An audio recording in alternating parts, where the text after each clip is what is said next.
Hello everybody, MDpolo here at Range USA in Carmel, Indiana, and continuing with my series of 10mm, here we've got the FN 510 Trijicon enclosed emitter, and we're going to see how we do. I've got 15 rounds of 10mm, of course, and it is the S&B, and it is 180 grain. Let's see how we do.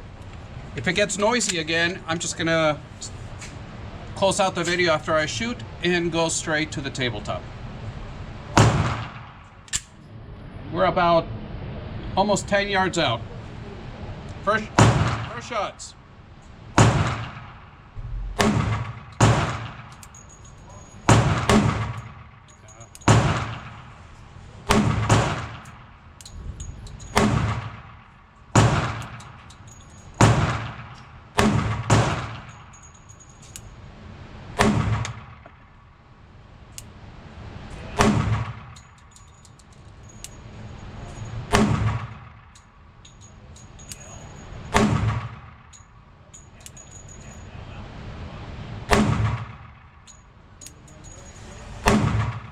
I pulled that one.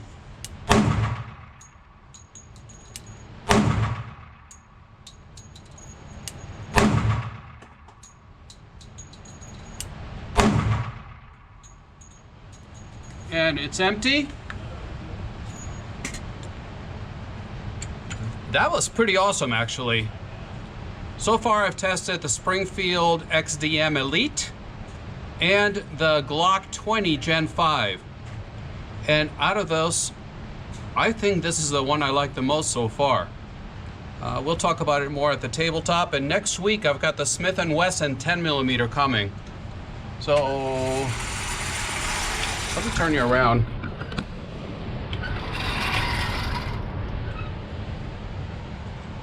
Not bad. I felt myself pull this. I was a little bit low because most of the group went in there. But not bad at all. And let me tell you, if you can still hear me, this Trijicon red dot is absolutely amazing. But there you go, FN 10. Let's go to the tabletop. Okay, everybody, we're back from the range with the FN 510 MRD. Now this continues my journey into 10mm. We did already two. First with the Springfield XDM Elite, of course in 10mm, like I said. And then we followed it with a Glock 20 Gen 5 in 10mm. And now the FN 510 MRD. So next week I'm expecting, if not the week after that, I'm expecting to have the Smith & Wesson in 10mm. It's not the Performance Center, but it's the regular 10mm. And so we'll see, and that'll be the end of my journey into 10mm. But here with the FN MRD, you also have it in, by the way, every gun has already been safety checked. We have it in the regular MRD for the optics ready, and it's also available with a 510 Tactical that is going to have the threaded barrel, suppressor height sights, it's going to be night sights, and it's got those funny ears back here that protect the rear sight. And also it comes with an extended mag, so you have more capacity. But sticking here with what we have in hand, just the regular 510, of course 10mm as we said, and it is a double action striker fired pistol with a 4.1 inch barrel. It is hammer forged barrel that has been target crowned. And it has a very, very nicely polished feed ramp, if we can see in there. I'm not sure if we're going to be able to see it because of if it's focusing on the optic, but it is a very nicely polished feed ramp in there. Some of the spec on it, it has 15+1 capacity. It comes with two mags. They are nickel coated, very, very nice mag. And what's amazing is a 15+1 capacity of 10mm, and it is flush fit. That is so nice. The hand just feels fantastic in the hand, and we'll go through that. It is 31 ounces, with an unloaded mag. It comes in FDE like you see here, or you can get it also in black. It's kind of like a matte black finish, like this is matte FDE. What's nice also about it, it is made in the US, in Columbia, South Carolina, and it comes with an MSRP of around $919, and the threaded one, the tactical, I'm sorry, comes in at about $1140. So it's about normal pricing for FN. They tend to be like HK on the higher end of the cost spectrum. As always, we're going to start at the top, and the MRD, not the tactical, the MRD comes with suppressor height sights that are just blacked out steel. And the rear, you're going to see that it's also suppressor height and blacked out with a little bit of serrations down here, but it is a perfect 1/3 co-witness. The slide is steel. It's got nice serrations and both front and rear. And as you can see here, they are very usable. They are grippy. They're not sharp. It's not going to cut you, but for sure you're not going to lose traction on it. They don't go all the way across, but just on the sides are your steel slide that has been Cerakoted with this nice FDE. We'll talk a little more about that on my dislikes part of it. Let you take a look around.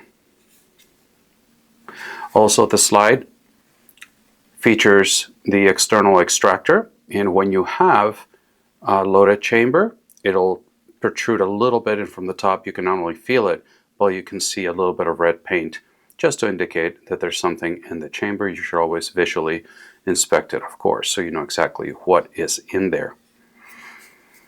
Now let's talk a little bit about the optic mount. The MRD has got a very nice mounting system. It sits very low in the slide, one of the lowest from the factory, not purposely cut by a gunsmith, but from the factory it's got one of the lowest mounting optic systems available.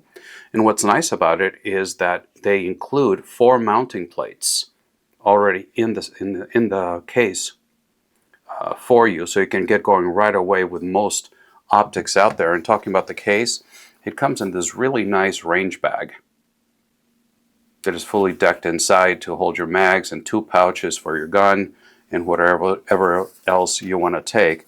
So a very nice range bag that comes with it. Let's talk about, because I want to showcase it, it's just an amazing optic. And this is the Trijicon, and this is the RCR.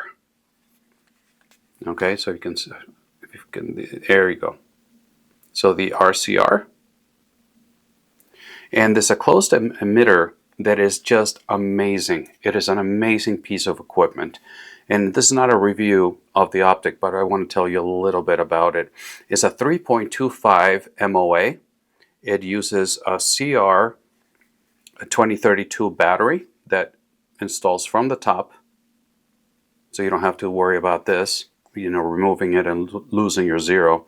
And it also makes it a little thinner on the side so that you don't have the battery sitting on the side.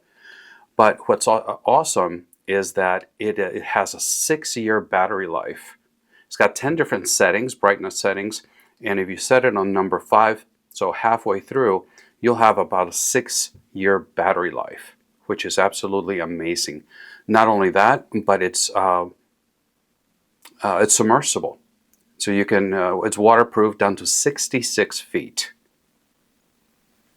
So an absolutely amazing optic. The glass is very, very clear. I have astigmatism, and this is one of the lowest distortions that I've had with any red dot. You have the normal Trijicon little blue tint on the glass, but it is just absolutely amazingly clear. They never come out on camera, but it's my first experience with this, and it's absolutely amazing. Now, the price tag on this thing is just out of the amazing. It's $1,019 just for the optic.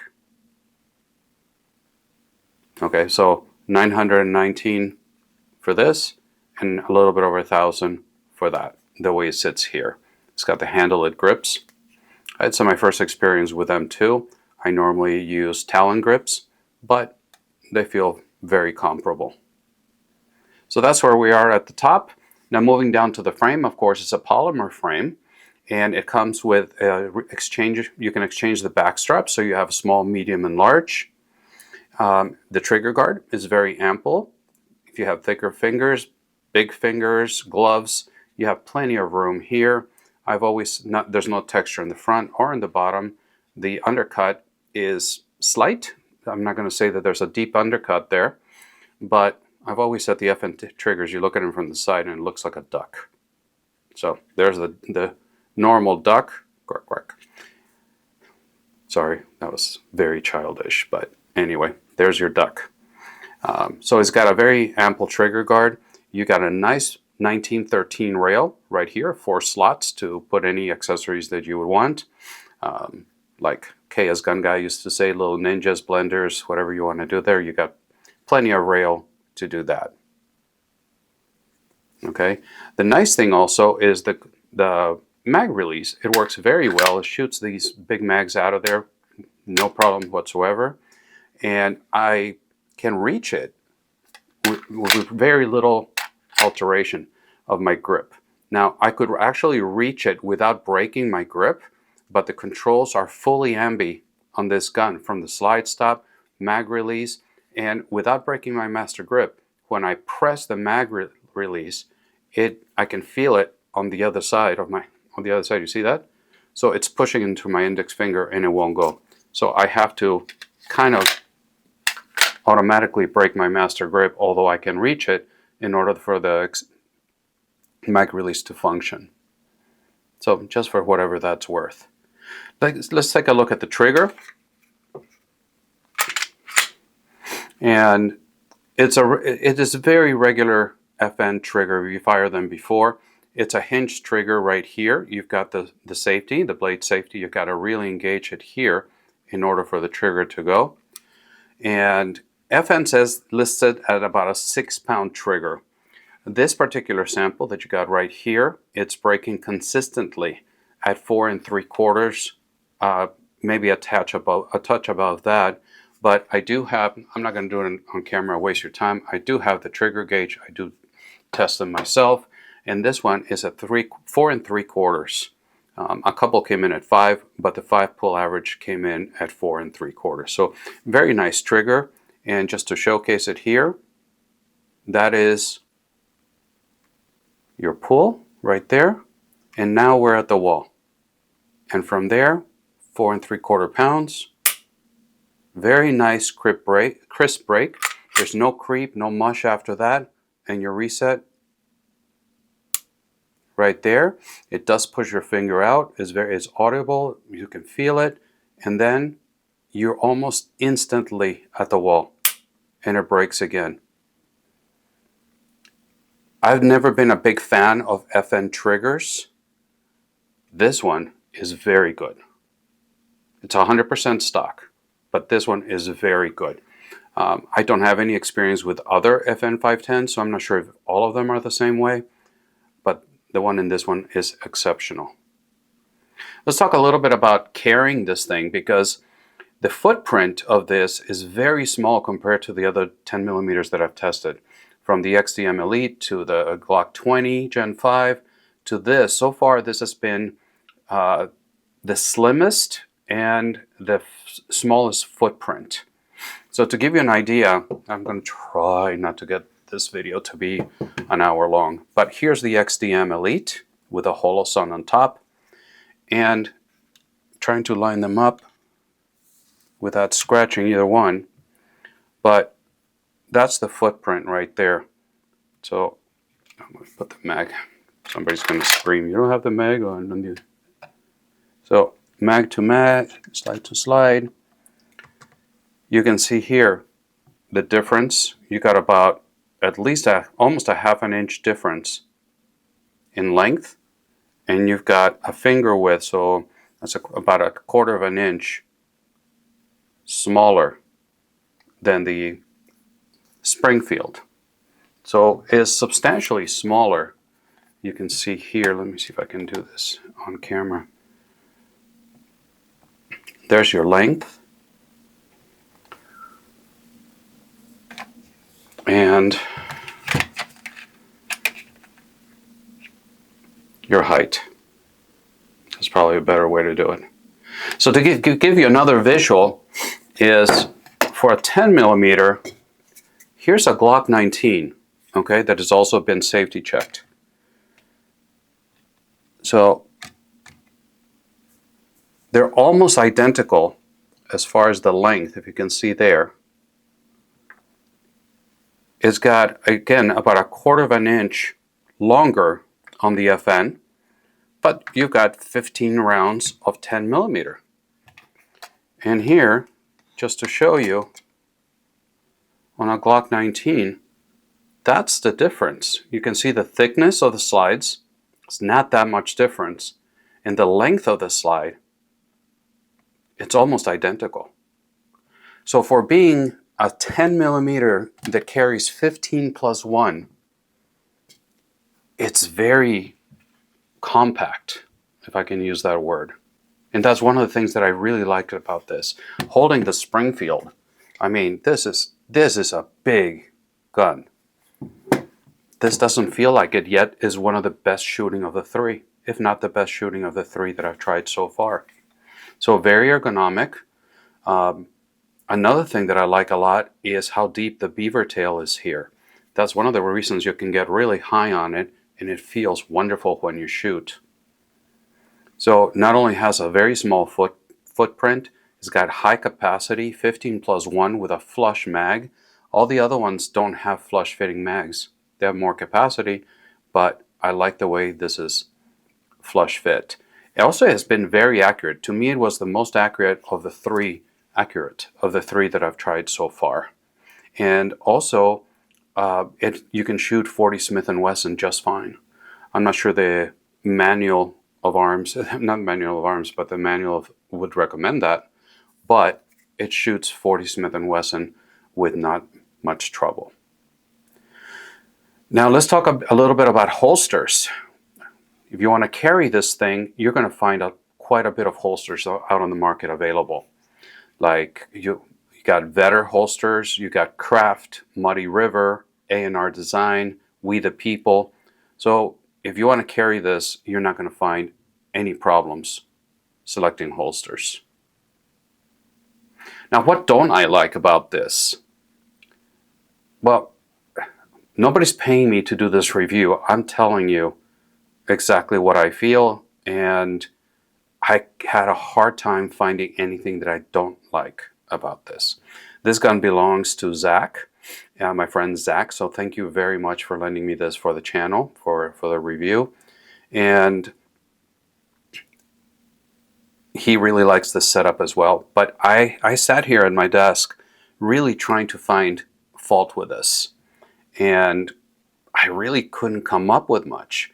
The only thing that I can come up, and I know that I'm going to get yelled at for nitpicking, but the only thing that I could come up with is the Cerakote job that FN has done, not just in this handgun, but in most other handguns, the ones that I have tried. It is a pain in the butt to clean because your rag or your cloth patches, whatever you use to wipe down the slide, I'm talking about the outside of the slide, it just sticks to it. The cloth, the patches, everything just sticks to the finish. So it's hard to rub it and clean without the rag sticking to it. I know it's a nothing issue, but it's an issue for me. It's a pain in the butt. But other than that nitpicking and very dismissible comment, that's the only thing that I could come up with. That's how much I liked it. That's how good I think this thing is. So far in my journey, to wrap this up, shot 3 of the 10 millimeters. And this one has been my favorite so far. Now, whether it's worth it, as it sits here, and then I'll wrap up the video, I promise. But as they sit here, the 510 comes in at $919 for the gun, plus $1,000, $1,019 for the optics. So for the package as it sits here, we're talking about $1,938. The Springfield, as it sits here, you're talking about $675 for the handgun and $370 for the optics, so for a total of $1,045. So this package as it sits here, you're talking about $893 more than this package as it sits here. Is it worth it? That's one of the things I'd like to hear from you. Do you think this is worth the almost $900 more than this? And if yes, I'd love to know why. Which one would you pick between these two? And if the Glock 20 Gen 5 was sitting right here that belonged to my friend Jeff, which one of the three would you pick? And I'm going to ask you that question again when we review the Smith & Wesson in 10mm. So that's all I got for you today. I went longer than I expected, so thank you for your patience if you stuck around this long. Please remember that I upload videos every Friday morning and when I can on Wednesday mornings as well. My videos upload to Rumble, and I'm also putting content on Instagram and X. So once again, I look forward to your comments. Thank you so much for stopping by. And until the next time, God bless.